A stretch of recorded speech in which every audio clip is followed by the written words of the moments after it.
these men disappear from history.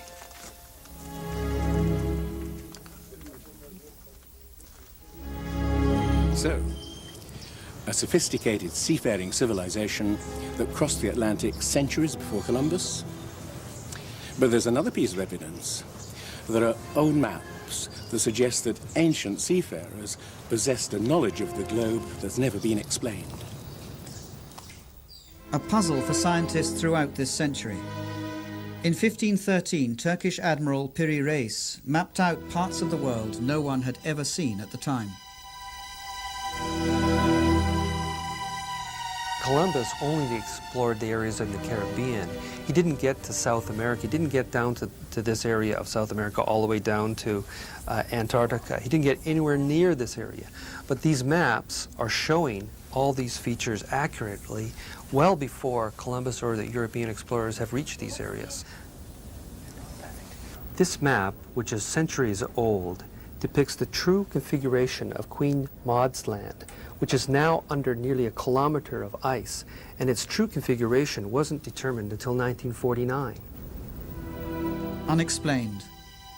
Cartographers have long pondered the strange projection used. It was found to resemble the one a modern nuclear submarine uses, which measures the world as it moves away from the center where it prowls. In this case, its center lay in Syene, Egypt, home of ancient cartographers. The map only seems distorted, but it accurately shows this part of the world. And there's more. To my mind, the most significant aspect of the Piri Reis map is the fact that it accurately depicts longitude, something that Europeans weren't capable of doing until the 18th century, but this is a 16th century map. Longitude. That story began on these beaches in the year 1707, when the English fleet was sailing from the Mediterranean towards the coast of England. Now, in those days, it was quite easy to determine how far north or south you were by measuring the angle that the sun or the stars made of the Earth's surface. But there was no technology for determining how far east or west you were, longitude. Well, Admiral Sir Cloudesley Shovel was infuriated when a sailor from the West Country told him that he was about 20 miles too far east and was likely to wreck the fleet on the coast. When his officers assured him that the course was correct, he had the sailor hanged for insubordination. In his last dying moments, he must have wished that he hadn't. Ships before had foundered in thousands, but now the loss of an entire fleet started the hunt for an accurate clock which would enable the calculation of longitude. It would take 2 more generations before it was finally developed. Yet the Piri Reis map, made 250 years earlier, already shows knowledge of longitude. On the Piri Reis map is mentioned the fact that it's compiled from many other source maps. These are copies of copies of copies. Most of the people who've researched this believe that the maps went back to at least the time of Alexander the Great, but they are really much older than even that. Maps of the world, drawn way before we learned to sail the oceans? Unexplained building technology? Sophisticated knowledge of mathematics, astronomy?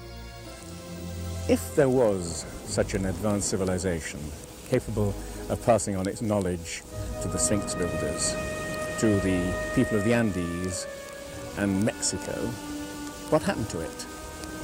Well, Plato said that there was such a technologically advanced civilization able to sail the oceans of the world. Atlantis, lying on a huge island continent. Rejecting a lost civilization, science equally rejects the notion of a worldwide catastrophe that destroyed it. But the accounts of Plato or the Bible do not stand alone. The Popol Vuh, the sacred book of the Maias, speaks of huge tidal waves and floods, of skies that darken for months on end, of indescribable cold and black rain and hail. The ancient Egyptians talked of a time of chaos, floods and darkness, from which the gods emerged to shape the land of Egypt.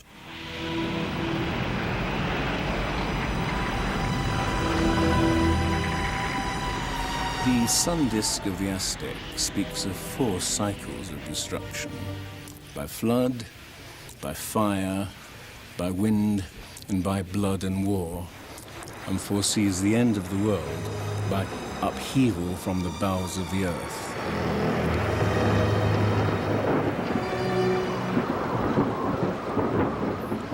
Myths from elsewhere in Asia and America speak of apocalyptic floods, of a deluge of fire from volcanic eruptions and earthquakes.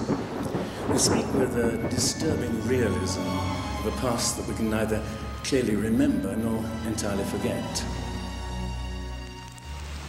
Scholars are inclined to believe that the flood is the fantasy of ancient poets. But suppose the scholars are wrong.